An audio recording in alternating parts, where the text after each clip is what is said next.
I wanted to be one of the best basketball players to ever play.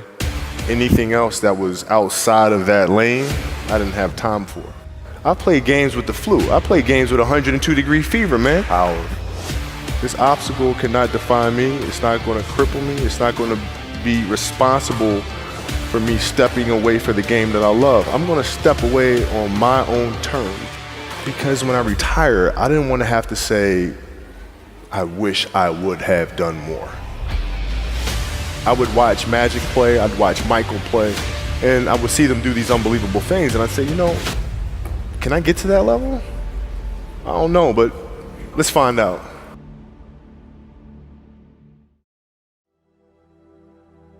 Who would Shaq be if he had your work ethic?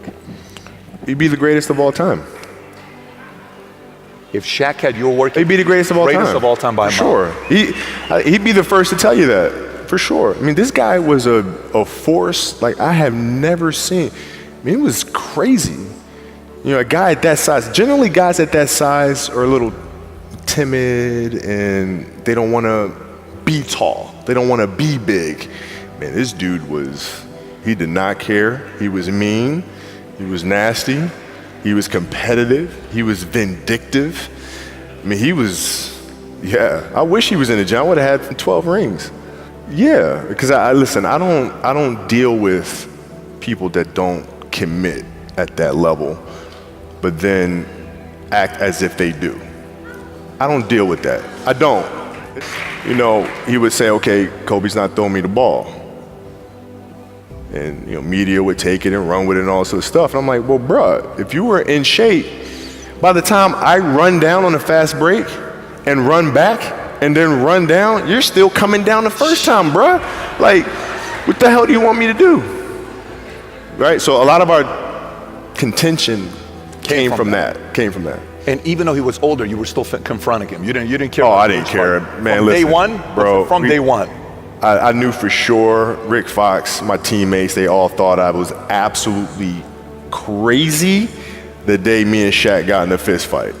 After that day, they were like, okay, Kobe, you're certifiable. Fist fight? Oh, I'm not backing down. Listen, ain't no, you know, there's a level of respect. And for Shaq too, by the way, and I know he's told me that day was a big turning point for him, because it was like, you know, he's generally used to talking trash and saying what he wants and nobody really stepping up and challenging him on that. And when he saw me challenge him on that, he was like, this kid's crazy. All right, I can win with that. So at 13 years old, I had a kill list. And so, you know, they used to do these rankings. It was Street and Smith basketball rankings. And I was nowhere to be found because I was like 6'4", scrawny, like 160 pounds soaking wet. So I was like 57 on the list. And so I will look at 56, 55, all the way up to number 1, who these players are, what club teams they played for. So when we go on an AAU travel circuit, I got to hunt them down. Right? And so that became my mission in high school, is to check off every other person, all those 56 other names, hunt them down and knock them down. So like at 13 years old, you know, I played the longer game, because my game wasn't about being better than you at 13. It was to be better than you when, you know, the chips are really on the line. So when we played at 13, I would size you up and see what your strengths and weaknesses are. How do you approach the game? Are you silly about it? Are you goofy about it? Are you good at it just because you're bigger and stronger than everybody else? Right? Or is there actually thought and skill that you put into it? Right? And when I'd play to my weaknesses. I wouldn't play to my strengths. I played to my weaknesses. Because when you're playing summer basketball, there's so many games. So there's not a lot of skill work being done. So when are you going to get better? Right? When you're playing in competition situations, you're only playing to your strengths. Why? Because you want to win. Right? So what I would do, I was work on the things during those games that I was weak at. Left hand, pull-up jump shot, post game. Right? So I have a strategy. And so then fast forward to when I'm 17 and my game is completely well-rounded, and that player at 13 that I saw at 13 is still doing the same shit at 17, now you got a problem. That's right. Okay, I shot 5 air balls on national TV in front of millions of people that cost us the series, and I'm 18, I'm fine, dude. Well, you got to look at the reality of the situation. Like for me, it's not, you kind of got to get over yourself. Like, it's not about you, man. Like, okay, you feel embarrassed. You're not that important. Like, get over yourself. That's where you go. Get over yourself, right? Like you're worried about how people may perceive you, and like you're walking around and it's embarrassing because you shot 5 air balls. Get over yourself, right? And then after that, it's okay, well, why did those air balls happen? Got it. High school, year before, we played 35 games, max, right? Week in between, spaced out, plenty of time to rest. In the NBA, it's back to back to back to back to back to back to back. I didn't have the legs. So you look at the shot, every shot was online, but every shot was short, right? I gotta get stronger. I gotta train differently. The weight training program that I'm doing, I gotta tailor it for an 82-game season so that when the playoffs come around, my legs are stronger and that ball gets there. So I look at it with rationale and say, okay, well, the reason why I shot air balls is because my legs aren't there. I go, well, next year they'll be there.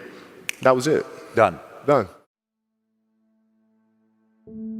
And we had a game against Toronto in 2000, and Vince was tearing the league up. My back was jacked. But like the perception of that, like what? Kobe's missing the game against Toronto and Vince Carter because my back was really spasming. But people will be like, what? Oh, he's ducking Vince. Excuse me? No, I don't think so. So I would be in the layup line like, okay, there's a lot of days where you can rest and recover. Today ain't one of them. Your back can bother you any other day. That shit ain't bothering me today. He gonna have to see me today. Yeah. Amen. Yeah. You're playing against the Golden State Warriors.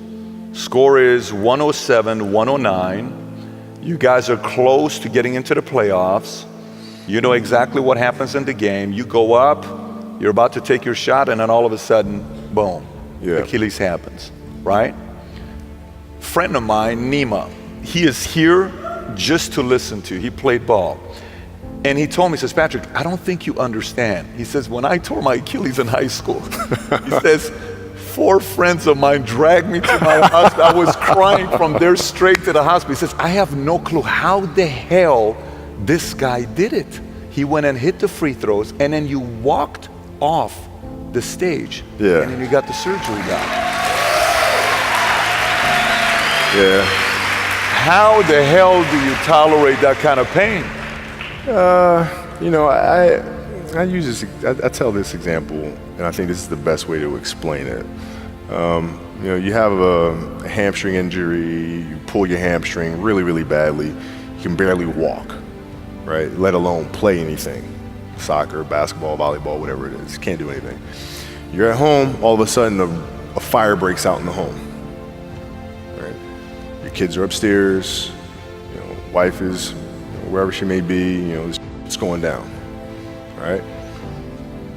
I'm willing to bet that you're gonna forget about your hamstring, you're gonna sprint upstairs, you're gonna grab your kids, you're gonna make sure your wife's good, you're getting out of that house. The lives of your family are more important than the injury of your hamstring.